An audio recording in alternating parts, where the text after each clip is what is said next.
Welcome back to the Bleeding Hearts Club, where we alchemize pain into something beautiful together. I'm your co host, Shroot. I'm an astrologer who helps you use astrology as a self reflective tool for healing and growth, and this is my co host. Hi, y'all. My name is Stevie. I'm a tarot reader, Reiki practitioner, mental health professional, and I'm here. Barely. And against all odds, but here we are. We apologize for the late upload.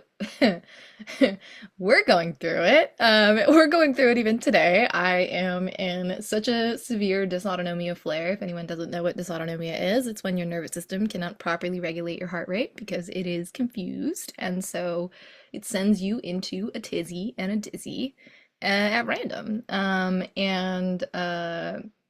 dog that my housemates and I fostered last year. He's back. We're dog sitting for him again, and he's wonderful this time. He's very well behaved. He's doing amazing. However, he is still too strong for me, so I triggered a really severe dysautonomia flare walking him yesterday, and so I'm dying. To the point where I never get dizzy sitting down, and I'm dizzy right now. So, just throwing it out there. We're fighting for our lives, but we hope that you're doing better than us, and if you're not, well, we're in solidarity with you.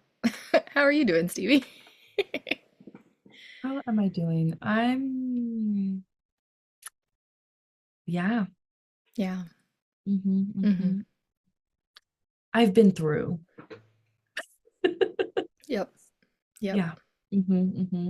Yeah. I'm tired, just sleepy. I've been more anxious lately. I've been having a really hard time falling asleep and waking up with anxiety.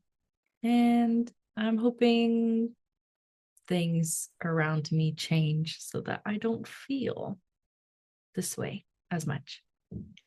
Yeah. Yeah. I wish I could say that the astrology is gonna get better. But I promise after this year it will. So, yes, we are starting the year off on a struggle note, which is apt for 2026. It was always giving struggle, quite literally, like considering there's so many Aries activations this year. Aries is the sign of struggle in the sense that Aries is about friction, and Aries is about agitation, and Aries is about discomfort producing growth. And so we will do our best to embrace these experiences as the growth that they are, especially with Saturn entering Aries soon. So really appreciating discomfort as growth is the motto this year. And so we will hold on to that. But today we're just going to offer a tarot horoscope because we do have some exciting stuff we're really excited to talk about, but we're both too tired today. So we're saving that for the next episode when it's not the lead up to eclipse season. So actually I think it will be the lead up. No, it'll be in the middle of eclipse season. So God help us whenever we get to talk about the cosmic mother again, because that's what we're really excited to talk about. We're still in the midst of Jupiter and Cancer, and it's very juicy and beautiful, and we would love to sit in that energy a little bit more. So hopefully we will have the energy for that next episode. But for now, you want to take us into our horoscope for the year, the tarot horoscope for the, I guess not for the year, for the next month. That'll I was be, like, yeah, no, sorry. Imagine if I was like, Stevie, you didn't pull tarot for the year? What? Um, no, it's for January 27th through February 23rd. So take that for what you will. And if it is after that and you're listening to this, you clearly felt called for a reason. So take the medicine for what it is and leave what doesn't resonate. it's true. It's true. Okay. What deck did you bring Um, us today? I am using the Herb Crafters Tarot deck. My fave. Okay. I pulled 3 cards as usual. And I'll go through each of them individually. But the first one that we have is cacao, and that represents the Hierophant. We'll get into that first. But then the next card that we have is the Curandera of Water, which is also the King of Cups. And that little plant association is seaweed, 50% sea, 50% weed. And then the last one is Three of Cups, Three of Waters, and that is Lemon Balm. I love this card. Okay. The Hierophant was interesting when I was sitting with this card. Okay, for those who may not be familiar with the Hierophant, like this card is traditionally around like education, studying sacred texts, looking at traditions, institutions, the conventional things, um, the things that came before us. And I think that this card is really inviting you to reflect on traditions, beliefs, pacts, and stories that you specifically have inherited and built your life's framework on. So if we're thinking about us and we are researching us and learning about us, like as our individual selves, what are the things that led up to you and shaped you? And I thought, I don't know, I thought it was pretty interesting because I never thought of like using the Hierophant in this way. But I think the overarching research topic is you and your heart, even though that sounds kind of like woo and flowy. I think the point of this is to study your past pretty closely, if not militantly, because you are on this journey of finding the truth and finding the truth of your heart and what your heart needs, what your heart's purpose is, where it's taking you, where it wants to go.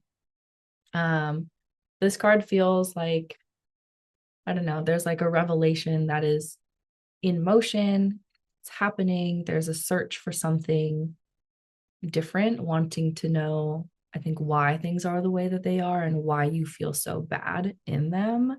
Um, so what are you realizing? And then when I was sitting with this card, it made me think like, okay, you f***ed around. What did you find out? And maybe you found out that you fell into the same patterns like that you always do, that your parents did, that your like community historically did. Like what are you finding out that you are reenacting over and over again? And how is this impacting you? How is this impacting just how open you are, how you move through the world, how you relate to other people and understand yourself? Um, the thing I appreciate about this card, which I'll show you again, the card is like a little cacao ceremony, and traditional like cacao or like authentic cacao is really supportive in opening your heart and helping your blood flow, I think. So part of the Hierophant is to open your heart, open your heart to yourself, open your heart to things that may be like really difficult and scary to spend time with and look into. Um, I got the like image of someone who was pulling back, like kind of, just like close themselves off and like pull themselves back as someone was like reaching for them or trying to offer something to them or extending themselves to that person in some way. And it felt like that person was feeling a lot of shame because they couldn't accept it, or, they were doing all sorts of mental gymnastics in order to like convince themselves that it's okay to open up or that it's okay to accept that. But either way, that there was something wrong with that person specifically for feeling closed off or feeling like they needed to reject something subconsciously. It's like not even a conscious decision to pull away, but it is, your nervous system or something is being activated. Um, but your heart is telling you no for a reason, your body's telling you no for a reason, and it's time for you to listen more closely and without judgment. And I think part of, I guess, looking at these things, I don't know. I don't know what I want to say about that actually. But yeah, I think what I want to say is that like if you're saying no or if you're rejecting it, it is what it is. But like whether you're rejecting it or saying no because you don't like what that other person has to offer or what the situation is offering, or because you feel like maybe you're so traumatized of what would happen if you accepted it, if you opened your heart. Like there's no wrong way of approaching this. It's just information, but it is on you to figure out what that information is. And like information is also instruction. So if you're getting a sense of what your heart is telling you, how are you going to act on it? How are you going to move forward and make decisions? But yeah, what do you think, Shroot? Yeah, oh my lordy, lord. The astrology is kind of, a bit intense. We have basically, coming into Aquarius season, like spending Capricorn season, we had most of like all of the inner planets were all concentrated in Capricorn. So we had at one point in Capricorn season, it was the sun, the moon, Mercury, Venus, and Mars were all in Capricorn. And a similar thing is basically going to happen in Aquarius too, where the sun, Mercury, Venus, and Mars are all going to be in Aquarius together at the end of January into the beginning of February. And so that's kind of a big deal because when the planets are all close together, I know that sounds scary. That's actually not the scary part. We're not there yet. The it's actually quite nice because what that means is so each of these planets that I mentioned represents a different aspect of the human experience, right? And so when we have these inner planets kind of close together or all in the same place, what that means is that different ways of expressing ourselves or different aspects of the human experience for us, like they're all kind of on the same page. They're all embodied in the same energy. They're all unified. It's kind of like everybody's on the same team for once. Whereas typically, Mercury has its own priorities, Venus has its own priorities, Mars has its own priorities. And it's kind of like sometimes they're very cohesive and they work together well, but like it's not really a guarantee. And what's nice about this January, February period of time is that they are all cohesive and they are all together. So the kind of where you put your attention and your intention at the beginning of this year is really valuable because you have the most attention and intention to put on it. And so, Stevie's saying, put it on your heart. And I would agree with that. And so to kind of segue into the scarier stuff, eclipse season, we are beginning a new eclipse portal where the chapter of the eclipse is happening in the Virgo and the Pisces section of our chart is winding down. This year will be our last year of Virgo Pisces horoscope eclipses. And we are beginning a new chapter in Aquarius and Leo. And so these eclipses, like they start on they start February 17th. And with the, am I getting that right?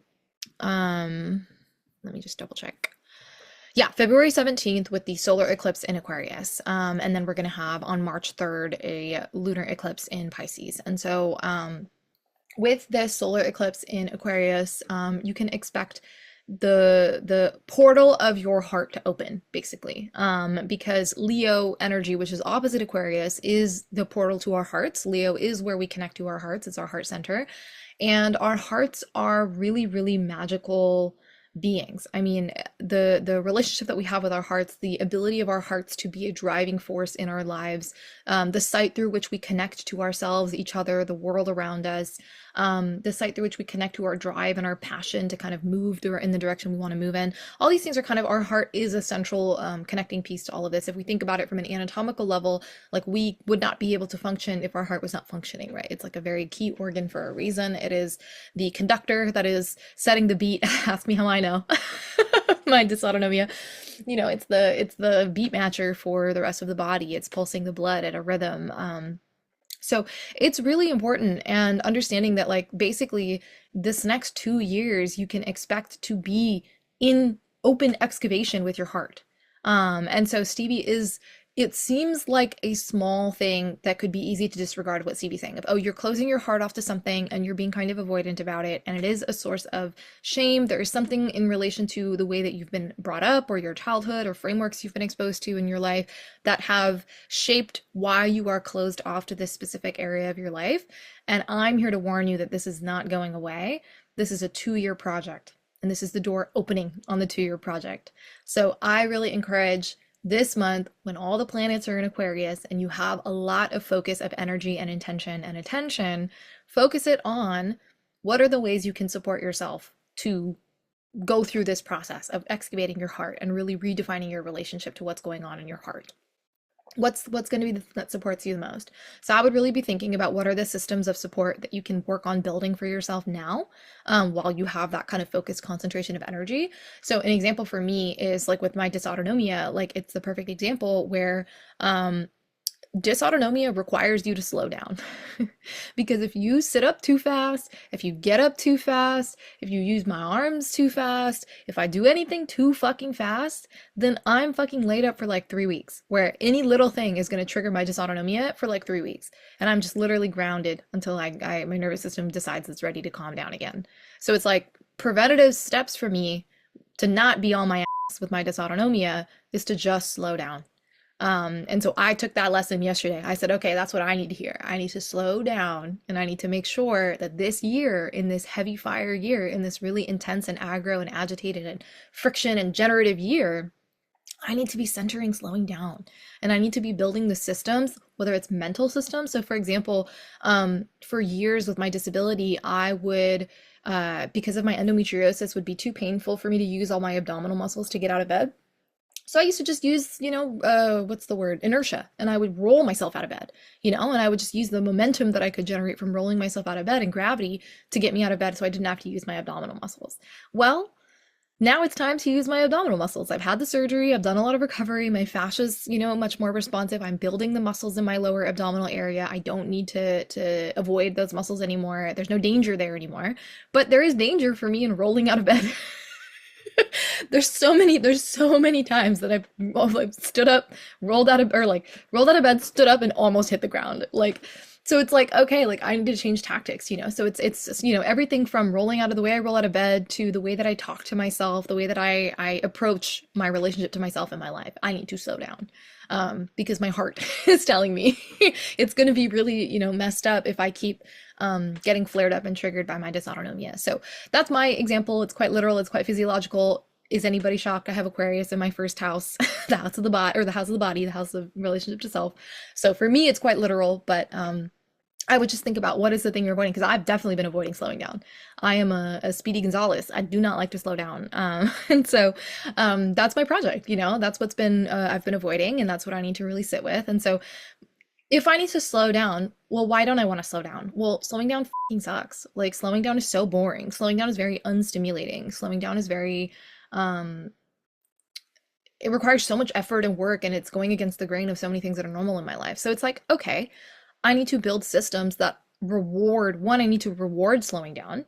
And then two, I need to cultivate like emotional nourishment and associate that with slowing down.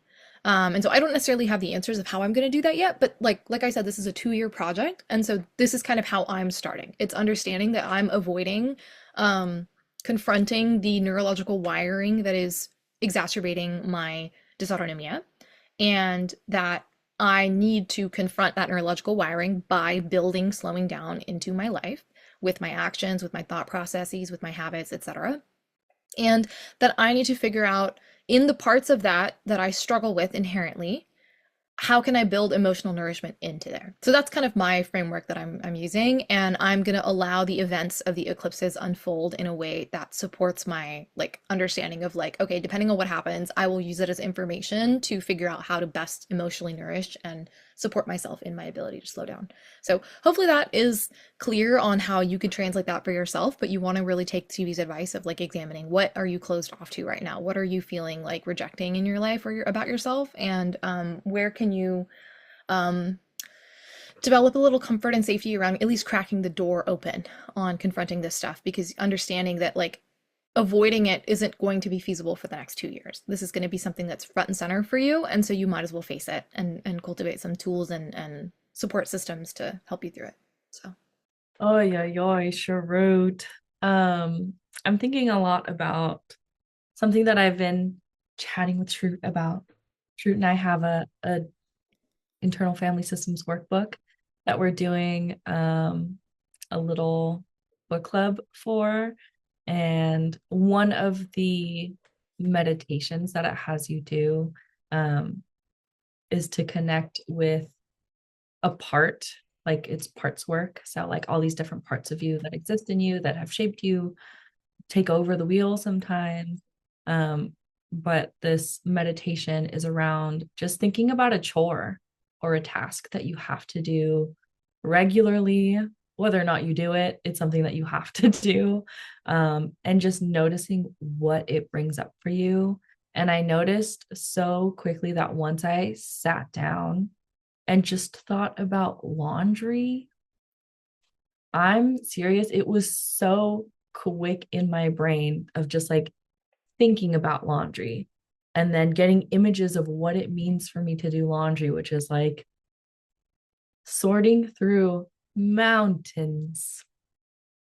Like I'm gay married, which means we have a lot of clothes to go through. Whether or not we share it, we have so many clothes. And so sorting through that is such an endeavor for me. I have to take several breaks to do it. And then I have to do the laundry and then I have to fold the laundry. And I'm not just saying like it's just me, like it's me and my spouse that are taking this on, but every time it brings up so much, like, and it's naturally we can easily avoid doing laundry. And then it accumulates to this mountain that then brings me to a place of overwhelm, despair, because not only am I having to do the physical act of laundry, I'm also thinking about how much space the laundry takes up in my home. I'm thinking about how much it's going to cost to do the laundry at a laundromat versus like in my apartment complex. I'm thinking about the time it takes to do that, folding it, putting it away, if I ever do that. Like, and it dominoed so quickly in my brain that like just thinking about laundry made me realize that I'm feeling overwhelmed and like this part wants to be saved or it wants help or it honestly just wants someone else to do it. And this past weekend, I messaged Shroot and I was like, I went through the laundry and I am getting it serviced so that someone else can pick up my laundry, do my laundry, fold my laundry. They literally put it in plastic bags and tied it with a pink bow. Which shout out to that person. Thank you, Luis, for all of your help. They were so sweet. And it's obviously not something that like I can do every time I need to do laundry, but just knowing that like I can delegate it and this was money that I was going to spend anyway doing it myself and it's okay. Like it's okay that I can delegate it or have someone else take over control and do what I can in the meantime. So that's another example. I know people may hear that and be like, that's bougie, Stevie. Look, I can't keep buying packaged underwear to, to get through each week. I'd rather just do this and it works for me. It actually doesn't have to make sense to anyone else. But yeah, Also, period. it's a disability accommodation. I think there's definitely a lot to be Right. said about our world. I've had that leveraged personally against me as well in the past. And I just, I always think it's important to name that, like, what does it say about our society that disability access is framed as a luxury? Like, that's more of a indictment on society than it is on you individually. So, True. Yeah, everyone. When Shroot and I went to Atlanta, that's when I realized like, oh, I think I'm disabled. I think I may be chronically ill because I was suffering. I was mhm. at low capacity. And so I do have to remember, yeah, I need a little help and that's okay. This And is you a need a little good, help. Yeah. yeah, this is a good year to pick your battles. You got to choose what you're willing to die, what hill you're trying to die on, and what you're willing to fight for. And you gotta cut out what you're not like. This is not a battle that is worth fighting. It's laundry. Like, so I'm really proud of you. I think it's a huge win that you've built a system for yourself that is emotionally nourishing around a thing that was giving you a lot of grief before, and that that meditation opened the door for you to build that system because you held that space for yourself and really sat there with your heart and listened to what your heart needed. Listen to your heart when she's calling for you. Anyway, okay. I will also link the resources. Well, one to the book, Hmm. but two for those specific like freebies that come with the book. Hmm. Okay. You ready for the next one, Shroot? Please. Oh way. Okay, the next one is the curandera of water. And that again is the King of Cups in like the original suits. Yeah, I think. Um, okay. We're talking a lot about emotions. Um, and the cups, water, like that's all emotions. And the King of Cups is like someone who has some experience, more like grounded systems to support the containers of emotions. I think one of the biggest parts of studying your heart is obviously learning about your emotions. On a day to day, we might have to stay at the surface level of our emotions, our thoughts, because we got stuff to do. We have to survive and we have to attend to our responsibilities. I get that. Um, but if we don't make time every once in a while to delve a little deeper, we're going to start to feel more disconnected from our emotions and increase our fear, anxiety, and avoidance around feeling them. And your nervous system doesn't know the difference between a perceived threat and a real threat. And so every time you choose subconsciously, consciously to avoid feeling or avoid like being with emotions, being with your thoughts, it's reinforcing this muscle that is avoiding this altogether. So the more you choose to like shy away from it, ignore it, whatever, the more your nervous system, your body is going to be like, ah, that is dangerous. I can't do that. So I am going to build out my resources to continuously avoid this thing at all costs. Um, yeah, it like whether or not we are actually taking time to be with our emotions, notice our triggers, identify the deep root wounds, they're showing up and they're spilling out. Like I'll use myself as an example. I have PCOS and I'm learning what that means for me, but maybe not even just my PCOS. Honestly, this like these last few months, I have noticed a correlation between my bodily health and my stressors. Back in November, I had a really stressful, activating 5 minute conversation with someone. And then the next day, the next week, my lymph nodes were swollen like crazy. My face was swollen. I was in so much pain. I had to take like 2 weeks off of work. I went to urgent care and the ER, got a full workup, all of that stuff. And that the timing of it was just too coincidental for me to be like, these are separate situations.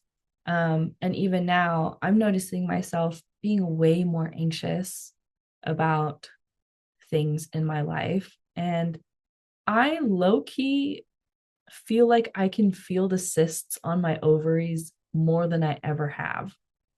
Usually I just feel them when I sneeze and they pop, which is great. But now I'm just like noticing, I just notice them. I can tell that they're there. I can feel them right now. And that's new to me. And I have already been on this journey of made this commitment of really taking care of my mental health this year, my emotional health, setting boundaries, and just being more direct about my needs and capacity. But even though that's happening, my body is like, hey, what if I disable you? What if I just incapacitate you for a while?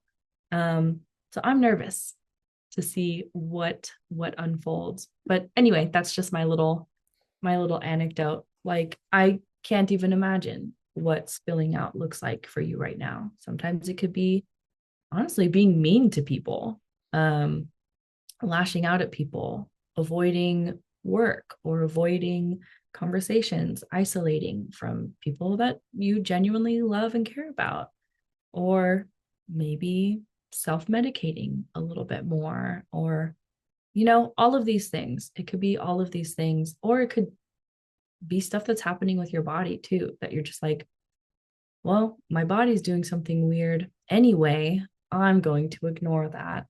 Um, but even now, like with everything that's happening in the world, in our own communities, in our neighborhoods, it's going to be even harder to be present with your feelings.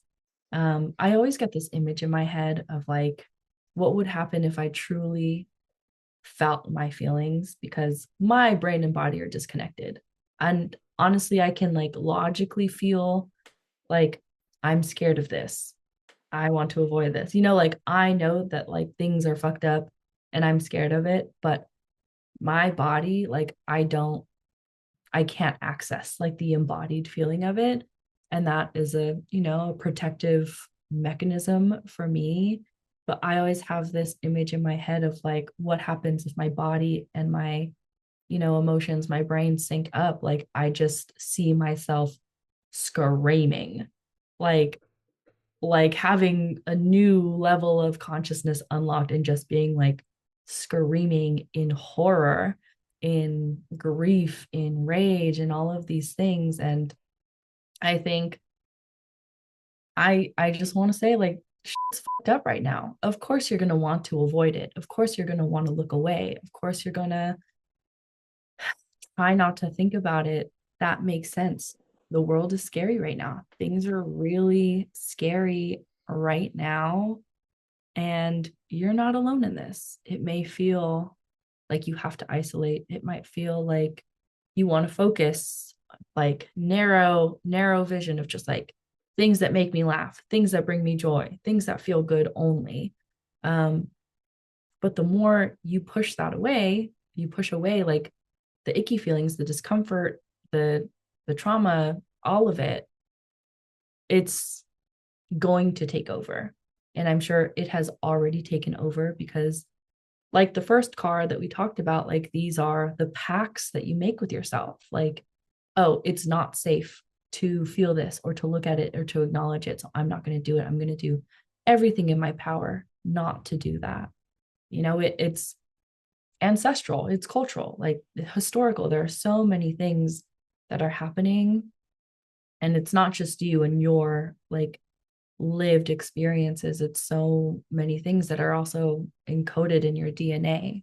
So it's really important for you, of course, to feel your emotions, but to build routines and rituals to release it, to process it, to name it, to, like move forward from it and to understand, because they're going to take over if you don't. You will lose control in the ways that you want to, or like not losing controls in the way that you want to, but like you just won't be in control. Um, and I think that can be really hard. I imagine this as like, think of like an inflated balloon. If you fill a balloon up with air and you're holding it at like, what is that called? This, the balloon knot. If you're No holding, idea. I don't know, if you are holding the balloon in such a way that you are keeping the air inside and The you tail just of the balloon? The end of the balloon? something, the Something. beginning of the balloon, the entrance of the balloon, I don't know. I need to look up balloon anatomy after this. But if you hold it or if you keep filling it up with air, it's going to pop. If you just let it go while it's full, it's going to completely like fart around the room until it's completely deflated. You probably have like a hard time catching it. Like it's out of control until it completely depletes itself of air. And what the routines and the rituals can do is to keep your hand in control of the air that flows in and out of the balloon. You can release a little bit and some air can come out, and you can blow air back in, or you can release a little bit. Like, there are different ways to approach this balloon, the balloon of your emotions, just a little bit. What is the most you're willing to try to engage in? If it's a 1 minute, like, I'm writing in my notebook, I'm scared, I don't want to think about this, XYZ, like, that is something. Like, it doesn't have to be an all or nothing thing. There's no expectation of how this is supposed to make you feel, or how long you're supposed to do this, or how long you're supposed to do this for. Just give yourself permission to just do it for whatever you have capacity for, or whatever you're willing to offer. Does that make sense? Okay. I'm landing that plane there. I'm landing that balloon right there. Yeah, oh gosh. I definitely think this is very indicative of the kind of outer planet shift that we're moving into this year, where we are moving into a much more air and fire dominant existence. And what that kind of means is, especially the fire piece, is that it's less about getting things right and getting things perfect and figuring out the exact strategy that's going to solve your exact problem. And it's more about taking embodied action. And so I loved what you had said about it's like it's not about how much you do, it's about trying it all, like that kind of thing, where I think it's really important to just start somewhere. If it's scribbling in a notebook, just gibberish, if it's screaming in your car, singing along to music that like, matches your mood, whatever it is, I think the important thing is to remember that our minds can live in the past, the present, and the future. Our minds are really magical like that. They're able to traverse, worlds, time, dimensions, space, like reality, you're like, what's the opposite of reality? Delusion? I don't know.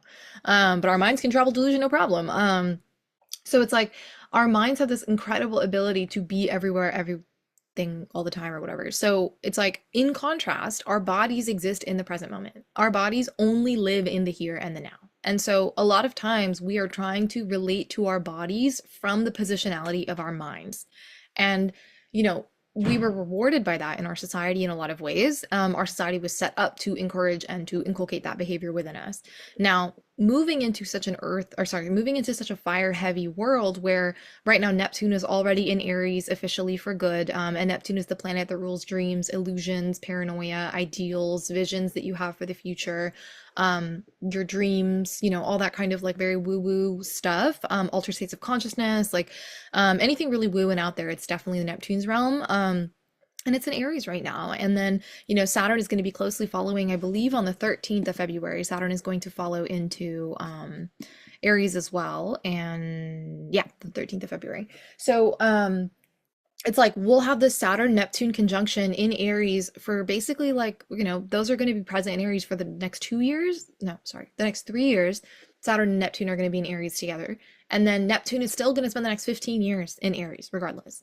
So it's like our relationship to the woo woo of it all is no longer in the floaty, airy, or I said airy. Yeah. I mean, it's watery, but like airy as in like atmospheric water, airy as in like very like dissolved and very universal and very diffuse water. Like it's Neptune in our sense of ideals, our visions, our dreams, our like paranoia, and all these things have been very disembodied. It's been very dissolved and very diffuse. Whereas moving into Aries and spending that 15 years in Aries, it is not diffuse anymore. It is so real. There is no sign realer and more material than Aries. So, what that means is that like the best way to connect to your dreams, the best way to connect to your future, the best way to connect to your vision, the best way to feel connected to the universe that you're a part of is to take action within within that universe. So I cannot speak today. So that's how you know the dysautonomia is winning. My brain is not having it today. So it's really important that you take embodied action. So embodied action is not big, embodied action could be, I remember something that always stuck with me was, there's this YouTuber that I've followed for years. His name is Tim Chantarangsu, and he talked about one time, this is just like such a random one, like throwaway story, but like he talked about how when his wife was giving birth one of the times, she was really in a lot of pain and she was going through it, and he had tried a couple things to try to alleviate her pain. He tried to distract her, he tried to do all these things, and what wound up kind of working the best and most consistently for them, and especially for her, obviously she's the one in pain, was that he was just taking his finger and he was stroking in between like a vertical line, kind of like where your 11 lines go, your stress lines in between your eyebrows, when you crinkle up your eyebrows when you're having an intense emotion. So he was just softly, rubbing up from the bridge of her nose where her eyebrows meet to the top of her forehead. And he just talked about how much of a difference that made for her, when it came time to be pushing in between contractions and all this stuff that was going on through the process of labor. Like he talked about how transformative that specific action was, and that really stuck with me as a person who like deals with labor strength contractions and whose body does go into kind of like the transcendent state of labor. Even if I have no baby to speak of, and even if there's no pregnancy that happened, my body will still kind of sometimes enter that like vortex and liminal space, and somehow that's always anchored me. And whenever I'm feeling really agitated, or I'm feeling really disconnected from my body, or I'm in so much pain, or whatever I'm going through in my body, and whatever I'm experiencing emotionally, I will do that to myself. I literally was doing it now. Like I literally just sit there and rub in between my brows, like very slowly, very gently. It's like, the embodied action doesn't have to be anything big, and in fact almost it's more encouraged to start small, but to start. That's kind of the theme of the astrology just in general, is that, starting the process of reconnecting your mind and your body, just being there for that moment of reunion, and continually showing up to that kind of like place. You can kind of think of it as like one of those like sports teams in like a sports movie where like everybody's a piece of shit in the beginning, and everybody's like very like ragtag, and it's like everybody wants to win, but like nobody's on the same team, nobody's on the same page, everybody's kind of mad at each other, like everybody's got a bad attitude. And then like Jack Black shows up. This is not a, I guess we're doing School of Rock. It's gone from a sports metaphor. So it's School of Rock now. I'm just telling School of Rock. But like, it's like you have to make a commitment to start, and then you have to keep showing up to the place that you started, and I think that's the point that I'm trying to make, is that like you start and then you're like, that went badly. Okay, we'll come back tomorrow, start again. Try again, be there at that starting point, and be willing to stay there in the struggle. Because what you're going to find is, again, if School of Rock can be a little informative refresher for you, what you find is that you start to build a rhythm. You start to figure out how to work together. You start to compromise. You start to, support each other. You start to practice. You start to fall in alignment. And then you make a cool band, and you can do cool stuff with your cool band. Like, you're not hardcore if, unless you live hardcore.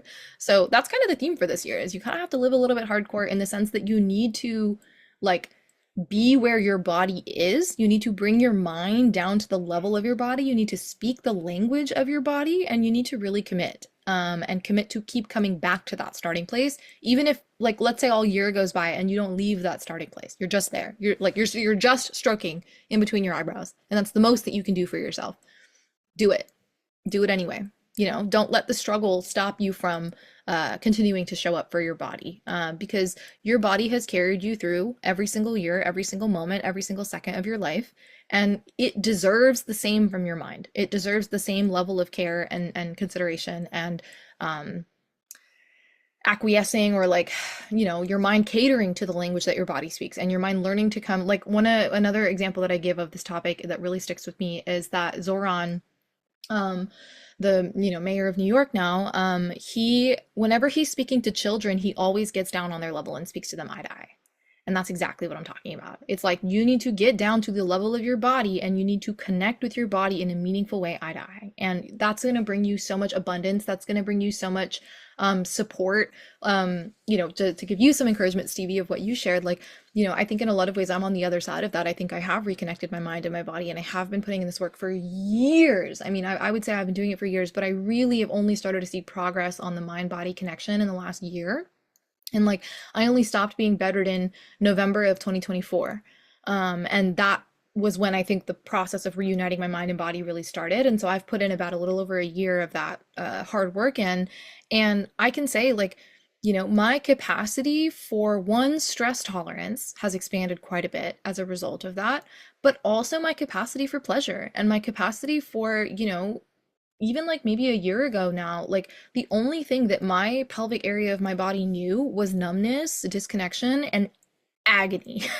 Like agony at a level that has given me dysautonomia, has disordered my nervous system because I was in so much pain. My nerves literally, for so long that literally my nerves couldn't handle it and they've like fritzed out. So it's like the only thing that my pelvis has ever known is discomfort, numbness, and pain, like severe levels of pain.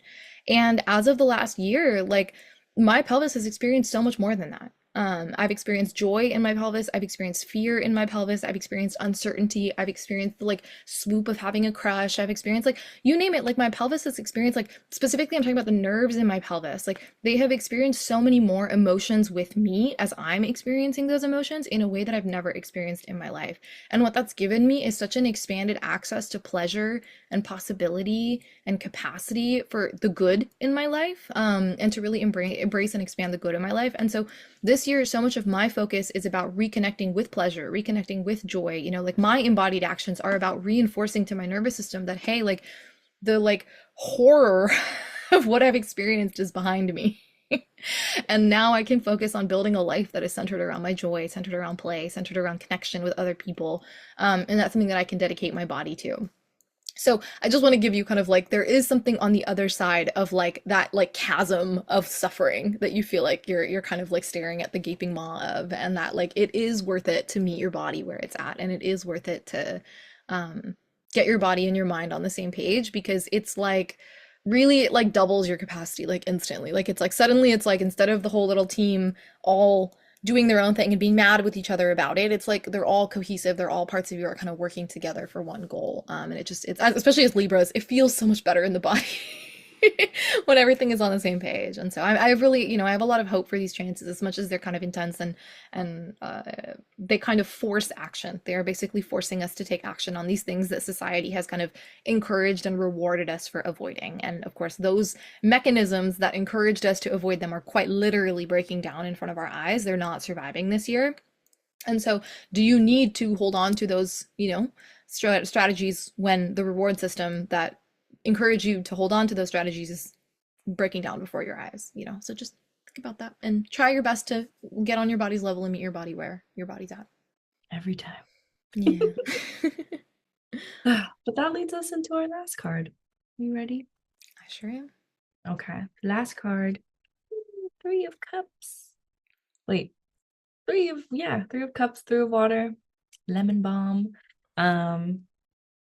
I feel hopeful that this is like the card that we landed on, because the Three of Cups is so joyous and social and community based.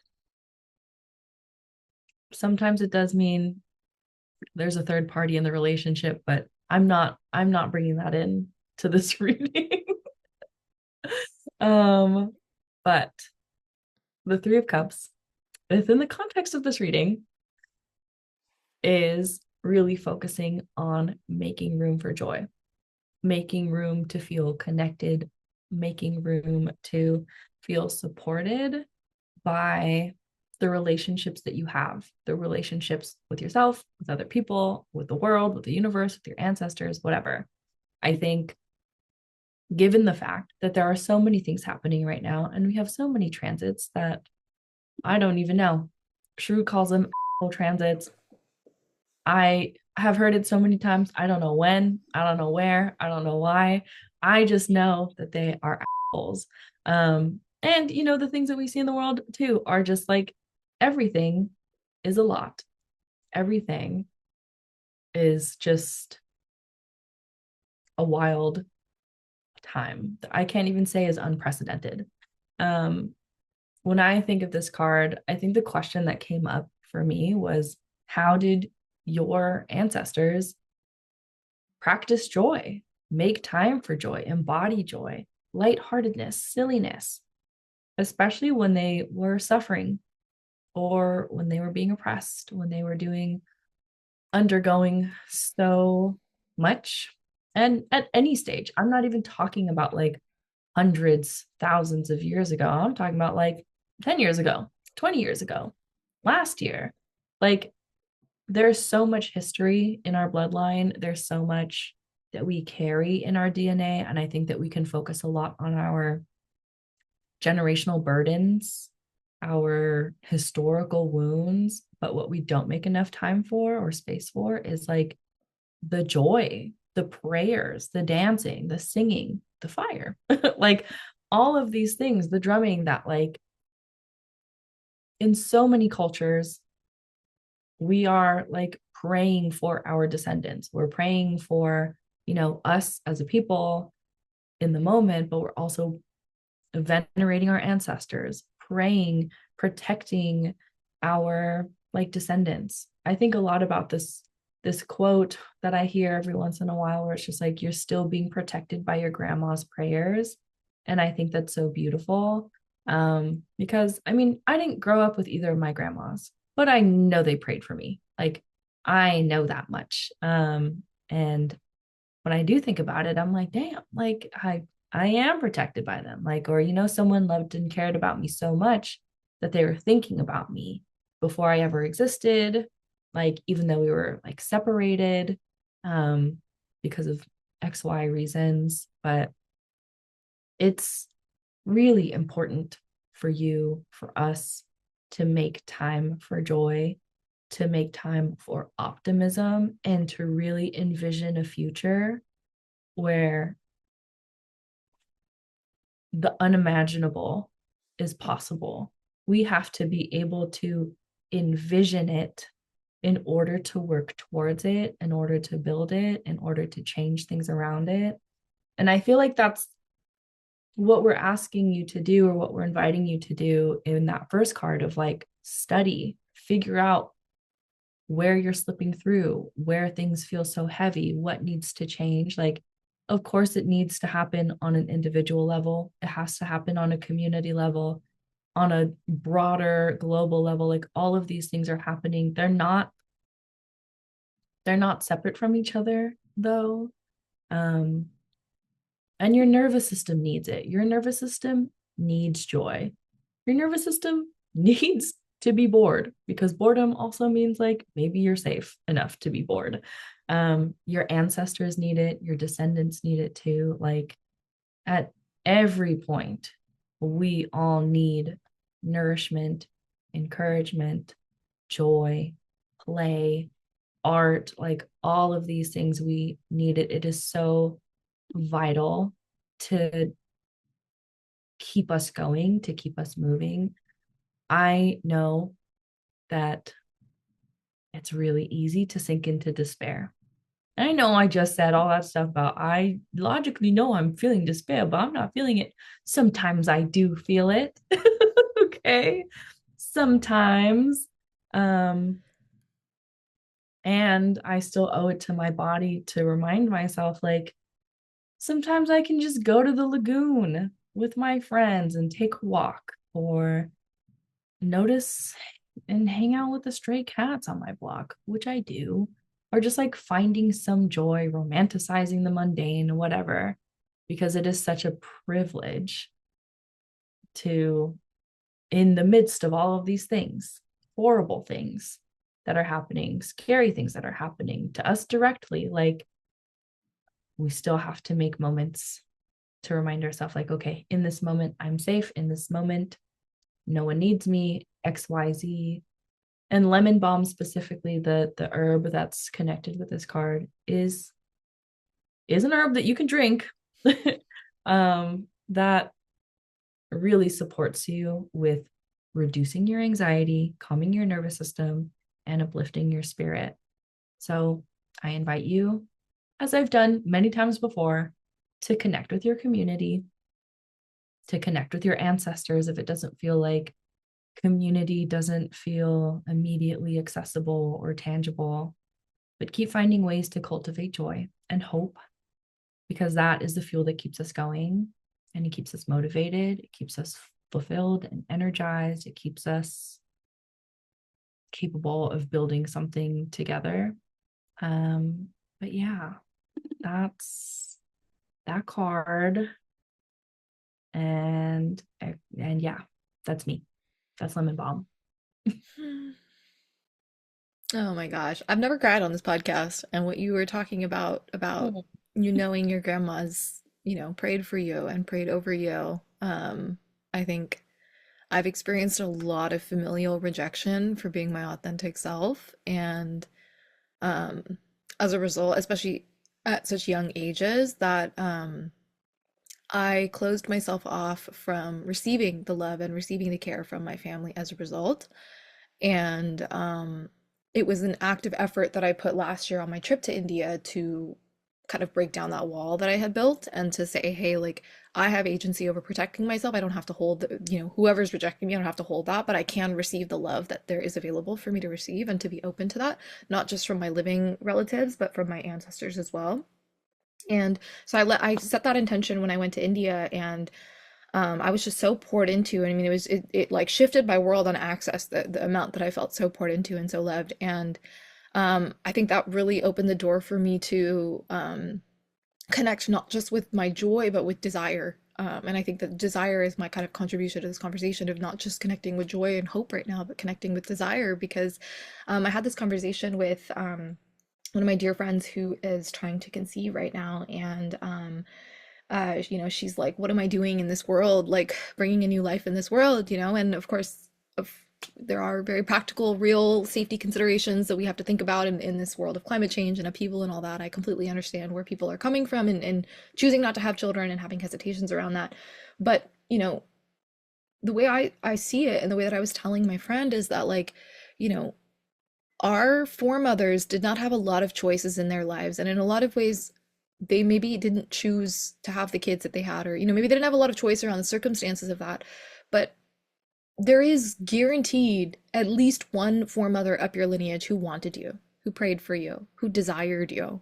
And the power of her desire, um, you know, being kind of this like connective tissue that links all of us, our lineage together and links this family together. My grandmother is having, I don't know if it's her 90th birthday. I don't think it is, but I think they're kind of like trying to celebrate it a little bit early. And so they're having like a big party for her next year, and I can't go, and I'm super bummed. But she's basically having all of her grandkids, go. And it's this big party that's all her family. It's just her family. It's not even a party with like other people. It's just family, and it's gonna be massive. And I'm really excited for her. And I was just thinking about that, and I was just thinking about the power of, our foremothers' prayer, and the reason that our foremothers have that power is because of their desire and how much they desired us and how much that kind of connects to us now. And so that made me cry. I'm like still crying just talking about it. I just think that's so beautiful. And I think that that's a really, really powerful medicine that we should be connecting to. This is our last 6 months with the North Node in the sky, which has to do with like um, being able to create a new pattern in that section of our chart, and to embrace something completely new and to really shift the dynamic in a direction that feels more aligned for us. So the North Node's only going to be in Pisces for like until July, basically. And same with Jupiter in Cancer. Like, so these are two of the most nourishing, benefic placements in the midst of all of this like carnage and horror that we have in the sky right now. These are our kind of two bright spots, and notice how I said they're going away. Notice how I gave you July as a warning. Please notice that. So it's like the medicine that the desire that our foremothers had for us has to offer us is tremendous. And it's something that traverses rational thought, it traverses reality, it traverses the linearity of time.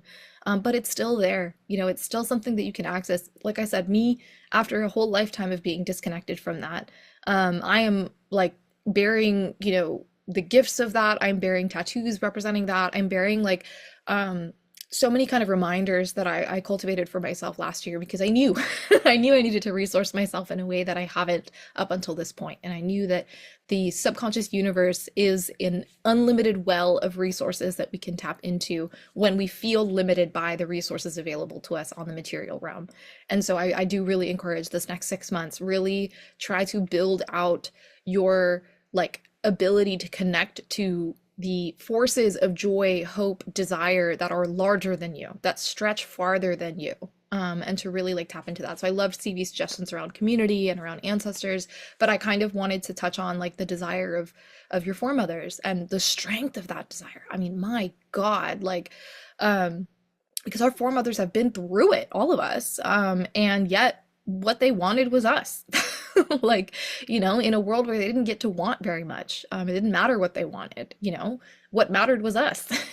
Like, and so I think there's a lot of strength in that. And I think that calling on the strength of your foremothers, and I would be wary, because I did just do a reading about foremothers being a little too nosy and self-sabotaging somebody's life. Or I guess that's not self-sabotaging, that's the foremother sabotaging. So I would be wary of handing over your power to this, ability that you can summon, but understanding that like you can reinforce yourself with the love, the desire, the hope, the prayer for you, that your foremothers had for you. And I really encourage you to tap into that. I think that's a beautiful way to end this. What a doozy. Yeah. I keep thinking about like my descendants. I feel like we talked about this a long time ago, and we were answering someone's question, like an audience question. And I think what I brought in was, what was it? It was like thinking of your journey as like a Disney princess and just like finding a descendant from so long ago, like this person who's just not in alignment with everything and everyone around them, but it's still like traversing and being resilient and all this stuff. And like having the person, our audience member, connect to that ancestor, to connect to that alignment with them, asking for strength, asking for community and love and support. But I also think about like us as the ancestor. Like, I think about, of course, me like praying to my ancestors, praying over my descendants, all of that stuff. But then I think about like, time and space, whatever, nonlinear circle, whatever you call it. But I think about the strength that I must also be getting, the prayers that I must also be getting, the gratitude, offerings, etc., that I'm getting from my descendants, whether, it's like a direct like blood descendant or what have you. But I also am tapping into that. Like, I know someone is still thanking me, even though I'm just this 31-year-old person in Long Beach on a podcast. Like, just like moving through my day. I have to remind myself that like I'm also, in some dimensions, not here. Like I'm already an ancestor and I am receiving that stuff now in my human form while I'm alive. But yeah, we got folks all around us at all different ends of the spectrum. So that's there for you too. It's so funny you bring up the Disney princess thing that you had said, because the person that you gave that reading to, that was a audience question that was written in, and the person you gave that to, I just did her year ahead reading, and she is completely shielded from all the transits this year. She is unbossed, unbothered, moisturized, in her lane, like, and has all those things that she had written about asking for now. And so yeah, listener, if you heard us or you remember the Disney princess episode, then know that that had a, I don't want to say happy ending, but like had a happy uh outcome. And that like, yeah, like I mean it just, the power of calling on that supernatural force is just really tremendous, and you have nothing to lose by doing it, like it's free. Like the only cost is opportunity cost. Like what do you lose by not doing it, and so I really can't encourage enough, really deepening your relationship to the idea that the universe is a source of love for you and that it is limitless and that you can access that at any time. And I loved what Stevie had said about stray cats and, like finding that love in all these different places. Like I encourage it. One of my intentions for this year in regards to relationships that I had set is that I explore and embody creative possibilities that generate romance in my life. because I'm really curious and open to romance and love and desire all looking different than it has for me in the past, and to kind of understand that the rules around the way that we've related to each other is completely changing this year. And so to kind of open myself up to expansive possibilities that I didn't think were possible before. And so so much of that is there, in this rebirth. This is a rebirth of us as a society collectively. And birth is ugly, but it's also full of feel-good hormones that I've never experienced because I've experienced plenty of labor and no birth, no baby. So it's nice to sit with some of the happy hormones for once. So I really encourage to spend as much time there as you can. Yeah.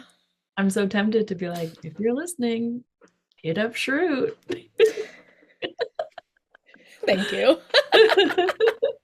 Hit up us both. We had a banger of a joint reading earlier this year. We really had started off this year with just one of the most affirming, heartwarming, gratifying Dance with Datura joint tarot and astrology readings. So I would say hit us both up. I would say both of us. That too. I definitely meant sliding into your Oh, DMs, Shroot, but oh, you were trying to wingman for me.